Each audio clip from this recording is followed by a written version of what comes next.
À partir des années 80, les entreprises se mettent à recentrer leurs activités sur leur cœur de métier.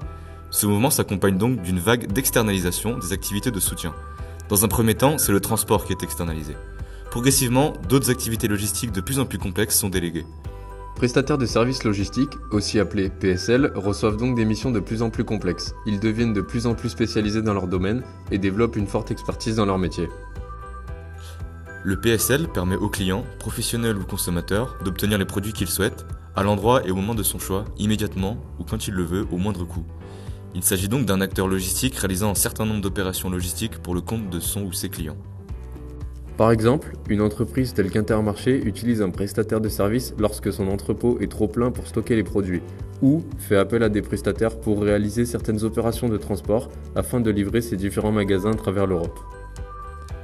Le PSL intervient sur l'ensemble de la chaîne logistique. En effet, il peut être en interaction avec l'entreprise, mais également avec les fournisseurs et les clients. De manière plus rare, il peut avoir des contacts avec le fournisseur du fournisseur et le client du client. Il intervient donc dans la partie amont, interne et aval de la supply chain. Il existe 5 degrés d'externalisation allant de 1 PL à 5 PL. Nous allons donc les détailler. 1 PL. Dans ce cas de figure, l'entreprise sous-traite uniquement les opérations de transport. Elle passe donc par un transporteur spécialisé qui va effectuer les opérations de transport pour le compte de l'entreprise.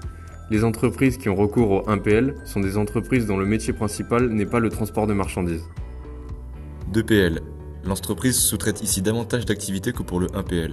À la sous-traitance du transport s'ajoute celle de l'entreposage.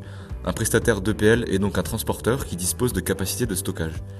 Le 2PL n'intervient pas dans la gestion des flux, il va donc s'adresser à des entreprises qui souhaitent garder le contrôle sur les flux logistiques.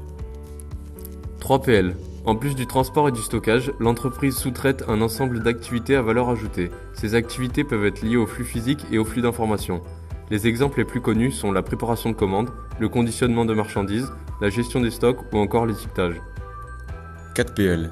Aussi appelé intégrateur, il développe et met en œuvre une solution pour l'ensemble ou une certaine partie de la chaîne logistique du client, qu'il organise et gère en permanence. Il est aussi chargé de sélectionner et d'encadrer les PSL qui exécutent les missions pour le meilleur rapport qualité-prix.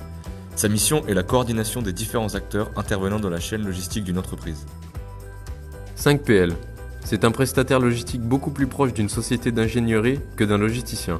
Ainsi, avec des audits, du conseil et de l'assistance, il va proposer des solutions personnalisées et spécifiques à ses clients, notamment en matière de systèmes d'information. Le rôle du 5PL est d'offrir toujours plus de systèmes automatisés et intelligents capables d'améliorer la performance de la supply chain.